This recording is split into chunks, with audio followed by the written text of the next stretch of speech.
মন্ত্রীমশাই আমাদের অনাথ করে দিল রে ঘরটা। আগে পকেটে কত রোজগার ছিল, এখন খেটে খেতে হচ্ছে। মন্ত্রী মশাই আমাদের দল থেকে বের করে দিয়েছে বলে ভেঙে পড়িস না। আমরা নিজেরাই নিজেদের দল বানিয়ে নিয়েছি। এবার দেখ না কিভাবে ওই লোকজনকে নাকানি চোপানি খাওয়াই। হ্যাঁ, আমাদের দল মানে তো ওই সবেদন নীলমণি পেঁচো ডাকাত, ওর উপরে আমার কোনো ভরসাই নেই। আরে বিশ্বাস আর ভরসা এই দুটোই তো আমাদের কাছে আছে নাকি? শোন, আমি পেঁচোকে একটা কাজে পাঠিয়েছি। যদি পেঁচো এই কাজটা করতে পারে তাহলে আমাদের রোজগারও হবে, প্রতিশোধ নেওয়াও হবে। আরে কোথায় পাঠিয়েছি সেটা বলবি তো? মন্ত্রী মশাইয়ের বাড়ি।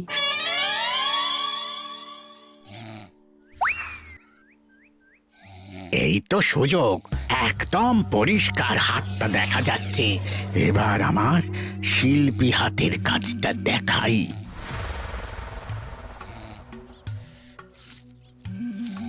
চোর চোর চোর চোর!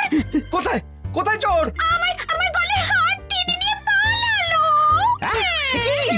এই তো কদিন আগে গড়িয়ে দিলাম। যাও না, গিয়ে চোরকে ধরো। ওই তো দেখা যাচ্ছে।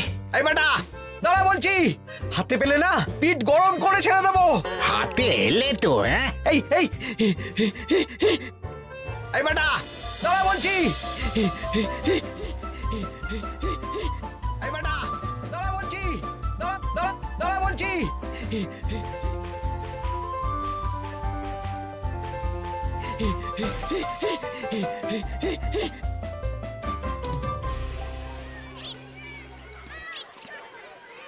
দুপুরে একটু খেয়ে ঘুমোবো তার জন্যই। দাদু খেলতে চলো খেলতে চলো। কি দাদু, প্রস্তুত তো? হ্যাঁ হ্যাঁ, প্রস্তুত প্রস্তুত।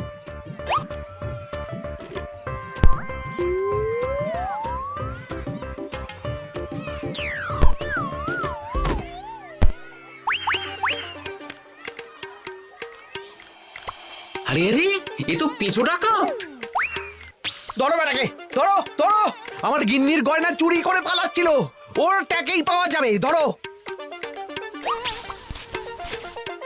এটা মন্ত্রী মশাই, হ্যাঁ এটা। চোর ধরা পড়েছে, এটাই বড় কথা। শুনুন, এখন একে রাজবাড়ি নিয়ে যাই, কাল এর বিচার হবে।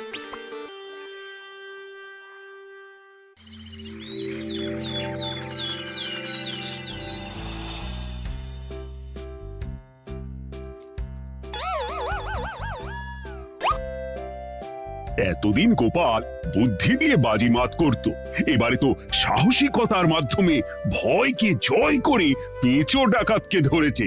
মানছি যে গোপাল আমার গিন্নির হার ফিরিয়ে দিয়েছে। বল মেরে ডাকাত চোর আমিও ধরতে পারি, এটা এমন কোনো সাহসের কাজই না। ঠিক আছে গোপাল, তুমি কিছু বলতে চাও?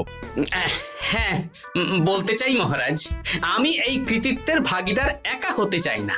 কারণ ন্যাপলা বলটা করেছিল বলেই আমি চালিয়ে খেলেছিলাম, আর ওই বল সোজা গিয়ে পড়ে পেঁচোর মাথায়। আর পেঁচু ডাকাত অক্কা যায়। এই তো সাহসিকতা, তুমি তো ওখান থেকে ভয়ে পালিয়ে যাওনি। আমি আবার বলছি, তোমার মতো সাহসী লোক যতদিন কৃষ্ণনগরে আছে ততদিন আমি নিশ্চিন্ত।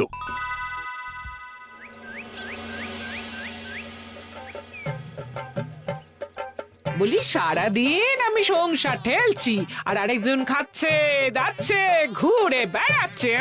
গিন্নি, তুমি কি আমার কথা বলছো? আমি আর কার কথা বলতে পারি শুনি? না, আমি ছাড়া তোমার আর কেউ নেই, তুমি ছাড়া আমারও আর কেউ নেই। এই নাও সখী, শুধু তোমার জন্য। কি সুন্দর ফুলের তোড়া, এটা আমার জন্য এনেছো? হ্যাঁ গো, তুমি কি আমার উপর রাগ করে আছো গিন্নি? তাহলে বলো, অন্য কাউকে দেব? এই এই এই, আমি ছাড়া আর কাকে তুমি ফুলের তোড়া দেবে শুনি? না, ভাবলাম তুমি হয়তো রাগ করে আছো। না না না না, ও কিচ্ছু না। এই তো বাইরে গরম না, এই তুমি বসো বসো, আমি শরবত করে দিচ্ছি।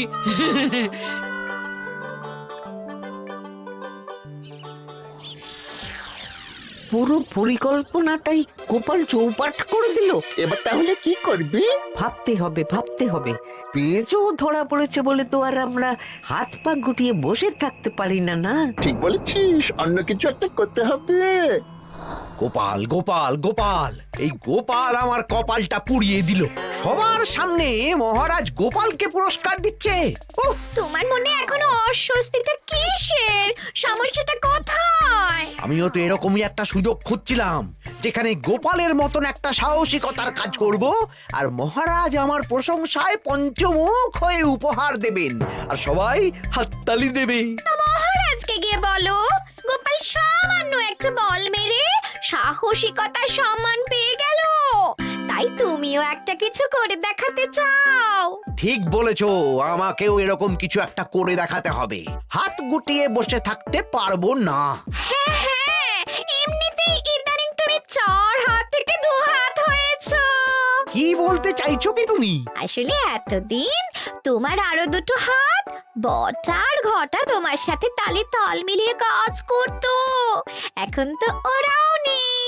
নেই না, ওই আপদ দুটোকে বিদেয় করে দিয়েছি। হ্যাঁ, দিন দিন লোভ বাড়ছিল, জীব লম্বা হয়ে যাচ্ছিল। বেশ, তাহলে কালকে মহারাজকে বললো তোমার মনের কথা। কালকেই বলবো।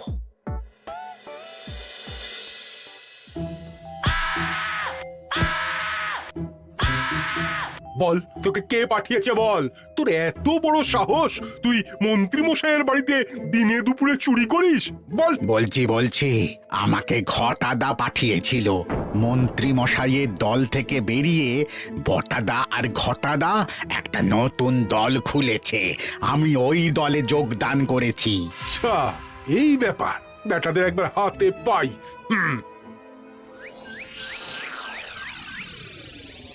বটা বটা আমাদের খুব সাবধানে থাকতে হবে কিন্তু। কেন রে, কি হলো? কানাঘুষো আর ওই গোপন সূত্রে খবর পেলাম, মার খেয়ে পেঁচো আমাদের নাম বলে দিয়েছে। বলিস কি? হ্যাঁ রে, কি আর বলবো বল, কাউকেই আর ভরসা করা যাবে না।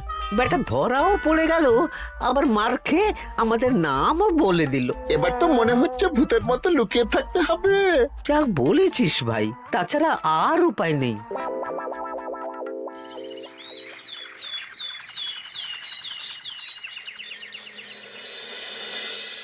মহারাজ, আজ আমি সুবিচার চাই মহারাজ। কেন মন্ত্রী মশাই, আপনার উপরে আবার অবিচার কখন হলো? হ্যাঁ মন্ত্রী, তুমি কি সুবিচার চাইছো বলো? আমাকে সাহসিকতা দেখানোর সুযোগ দিলে আমিও গোপালের মতন ওরকম ঢের ঢের উপহার আনতাম। আচ্ছা, সুযোগ কি বলে কয়ে আসে?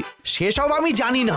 আমিও ছোটবেলায় অনেক সাহসিকতার কাজ করেছি, তবে কোনো পুরস্কার পাইনি। আর গোপাল কিছু করলেই ওকে আপনি উপহার দিয়ে দেন। তা তুমি কি সাহসিকতার কাজ করেছিলে ছোটবেলায়? আমি একবার মামার বাড়ি গেছিলাম, তো একদিন মামার বাড়িতে হঠাৎ ডাকাত পড়ে। তাই দেখে আমি কয়েকটা ঢিল নিয়ে মামার বাড়ির পেয়ারা গাছে গিয়ে উঠে পড়ি। তারপর যখন ডাকাতের দল ডাকাতি করে বাড়ি থেকে মালপত্র নিয়ে বেরোচ্ছে, আমি আক্রমণ করি। দুম দাম দুম দাম দুম, ব্যাস ডাকাত ধরা পড়লো। বেশ ভালো তো। হ্যাঁ, কিন্তু সেদিন কোনো উপহার বা সাহসিকতার পুরস্কার পাইনি। পুরস্কার দিতে হলে আমাকেও দিতে হবে, কারণ আমি প্রথম পেঁচো ডাকাতকে ধাওয়া করেছিলাম। যদি না উপহার পাই তাহলে আমি ঝামেলা করব। কিন্তু হঠাৎ করে কোনো কৃতিত্ব ছাড়া তো আর কাউকে সাহসিকতার পুরস্কার দেওয়া যায় না। তার আগে কিছু সাহসিকতার কাজ করে দেখাতে হবে, তারপর বিচার বিবেচনা হবে, তারপর তাকে সাহসিকতার পুরস্কার দেওয়া হবে। তাহলে আমাকেও কোনো সাহসিকতা দেখানোর সুযোগ দিন মহারাজ। মন্ত্রী মশাই শুধু একা সুযোগ পাবেন কেন, আমিও দেখিয়ে দিতে চাই আমি কতটা সাহসী বাহাদুর মানুষ। ও বাবা, রাজবৈদ্য সুযোগ পাবে আর আমি কি বসে বসে হাত কামড়াবো? আমিও সুযোগ চাই। তা তোমরা কিভাবে সাহসিকতা দেখাবে শুনি? দেখুন মহারাজ, মানুষ সাধারণত কয়েকটা ব্যাপারে ভীতু, যেমন হিংস্র জন্তু জানোয়ার, সশস্ত্র ডাকাতকে ভয় পায়, আর আর আর আর ভূতের ভয়। হ্যাঁ, আমার তো মনে হয় সাহসিকতার পরীক্ষা করার জন্য এই তিনটের মধ্যে যে কোনো একটার সাথে মোকাবিলা করতে পারলেই বোঝা যাবে কে কত সাহসী।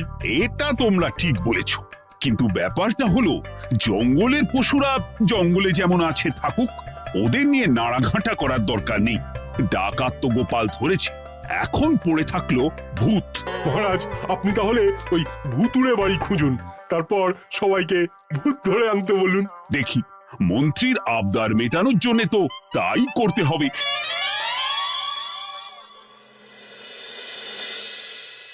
আজকে এটা কি রান্না করেছো বলো তো? ছোলা আর আলু দিয়ে তরকারি, ঝটপট খাবারটা খেয়ে নাও তো দেখি। হ্যাঁ, আচ্ছা, ছোলা আলুর তরকারি দিয়ে শুকনো রুটি খাওয়া যায়? হ্যাঁ, আহ বেশি বায়না না করে যা রান্না হয়েছে তা খাও তো বাপু, খেয়ে গায়ের শক্তি বাড়াও, কদিন পরে তো ভূতের সাথে লড়াই করতে হতে পারে। হ্যাঁ, ধুর ভূত, হ্যাঁ, ওসব ভূত প্রেতে আমি ভয় পাই না, বুঝলে?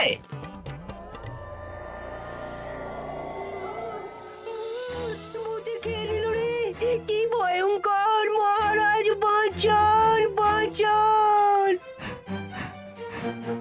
মহারাজ উপরে পায়চারি করছেন, কোথায় ভূত? আমি মহারাজের সঙ্গে দেখা করতে চাই। আচ্ছা আচ্ছা, উপরে যান।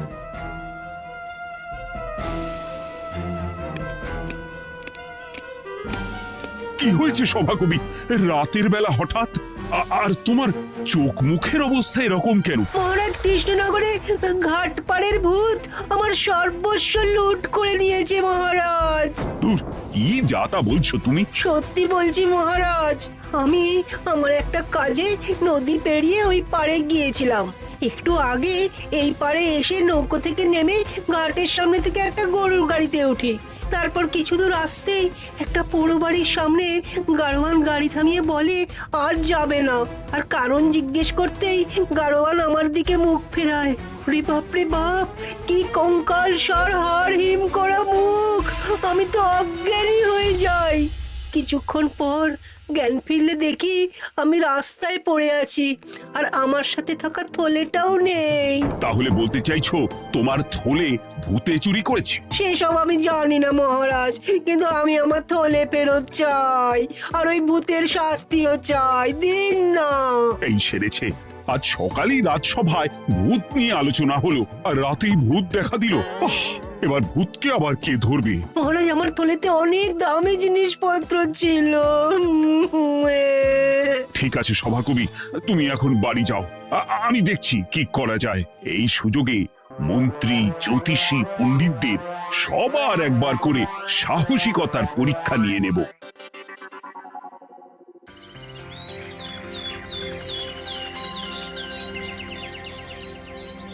এই তো তোমরা সবাই চলে এসেছো। মহারাজ, আমার মনে হচ্ছে আপনি কোনো কথা বলার জন্য উদ্গ্রীব হয়ে আছেন। গতকাল আমার সব লুট করে নিয়েছে ভূত। কোথায়? কোথায় ভূত? সভাকবি, কোথায় ভূত? মন্ত্রী মশাই, বাড়িতে গিয়ে আয়নার সামনে নিজের মুখটা দেখুন, দেখতে পাবেন। গোপাল, খুব খারাপ হয়ে যাচ্ছে কিন্তু। ওসব খারাপ ভালো পরে হবে। আর মন্ত্রী, বৈদ্য, জ্যোতিষী, তোমরা কালকে বলছিলে না তোমরাও সাহসিকতা দেখানোর সুযোগ চাও? তাই ভূত ধরে দেখাতে পারলেই তোমাদের আমি পুরস্কৃত করব। কিন্তু মহারাজ, ভূত কোথায় পাওয়া যাবে? গতকাল রাতে ঘাট পাড়ি এক গাড়োয়ানের গরুর গাড়িতে চাপতেই তোমরা ভূত দেখতে পাবে। প্রথমে মন্ত্রী, বৈদ্য, জ্যোতিষী, তোমরা চেষ্টা করে দেখো। যদি ভূত ধরতে না পারো তখন গোপাল যাবে, আর যে বা যারা ভূত ধরে আনতে পারবে তাকে বা তাদেরকেই আমি পুরস্কার দেব। আমার কারো সাহায্য লাগবে না মহারাজ, কিন্তু আপনি এত করে যখন বলছেন, না হয় বৈদ্য আর জ্যোতিষীকে নিয়েই যাব। দেখবেন আমরাই ভূত ধরে আনবো। আমরা বীর, আমরা সাহসী। ওসব ভূত ধরা গোপালের কম্য নয়।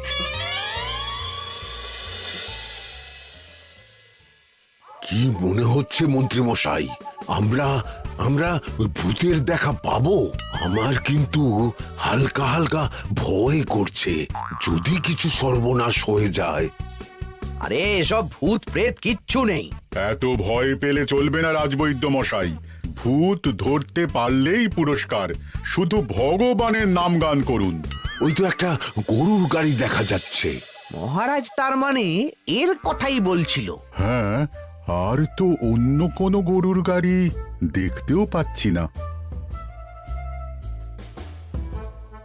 এই যে ভায়া, কৃষ্ণনগর রাজবাড়ি যাবে? হ্যাঁ যাবো, 2 মোহর লাগবে কিন্তু। 2 মোহর একটু কম করুন না। আচ্ছা ঠিক আছে, 3 জনে 1 মোহর দেবেন, আর কমাবো না। তাড়াতাড়ি বসুন।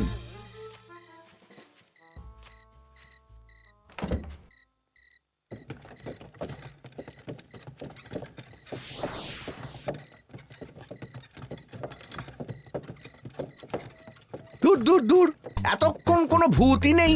সভাকবি যে কি দেখে ভয় পেয়েছে কে জানে। অকারণে এক মোহর লোকসান। সত্যি আমরা অকারণে সাহসিকতার পরীক্ষা দিতে এলাম।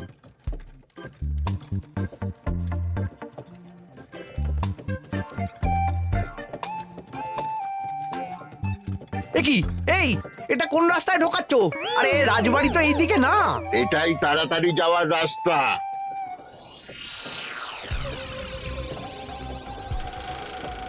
গাড়ি আর যাবে না। যাবে না মানে? আমরা তো রাজবাড়ি অবধি যাব। হাতের আংটি পয়সা করি যা আছে বের করে ফেল, নইলে এক্ষুনি চিবিয়ে খাবো। ওরে বাবা, ভূত ভূত পালাও। পালিয়ে যাবে কোথায়? আজ তোদের চিবিয়ে খাবো। ও ঠাকুর, বাঁচাও বাঁচাও ভগবান, বাঁচাও।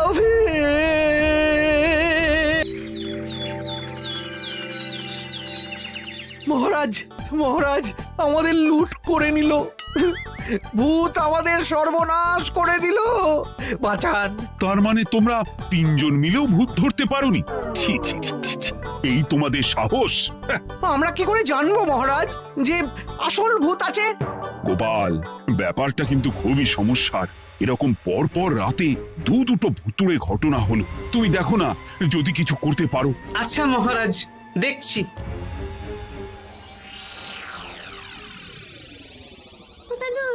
আমার কিন্তু ভয় করছে।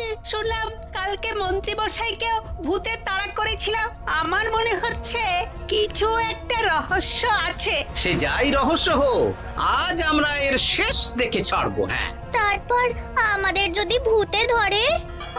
তোরা কোনো চিন্তা করিস না, সব ওষুধ আমি এই থলে করে নিয়ে এসেছি। হয়তো ঘাটের কাছে একটা গরুর গাড়ি দেখা যাচ্ছে। ভাই, দক্ষিণ পাড়া যাবেন? হ্যাঁ যাবো, দুমোহর লাগবে। বেশ, চলো চলো। এত রাতে তো গরুর গাড়ি রাস্তাঘাটে চলে না, তাই বাধ্য হয়ে ঘাটের এদিকে এলাম।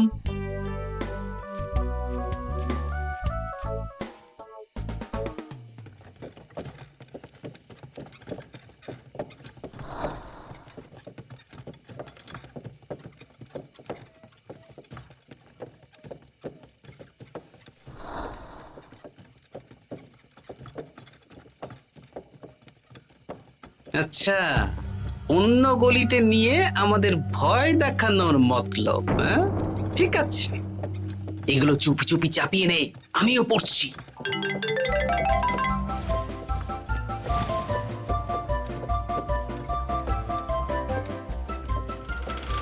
আর গাড়ি যাবে না। সাথে যা আছে সব দে, নইলে চিবিয়ে খাবো। তুই কে রে? তোকে সব দেব? ভূত বাঁচাও বাঁচাও! তুই কি ভেবেছিস? তুই নকল ভূত সেজে লোকেদের ভয় দেখাবি, আর আমরা চুপচাপ বসে থাকবো?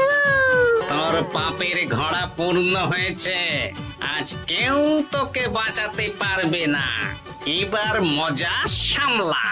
ওরে ওরে ওরে, চলে গেল রে, চলে গেল রে, সাড়ে ছয় চলে গেল। কি চুল করছিস ঘরটা? তুই আয়। ওরে ওরে ওরে, চলে গেল রে, চলে গেল রে, সাড়ে ছয় চলে গেল। ওরে ওরে ওরে ওরে। এই, ঘটাকে ডাকছিস মানে? তুই মানুষ বটা। ওরে বাবা রে, বাঁচা! তোদের ধরে নিয়ে যাব, কাল সকালে বিচার হবে।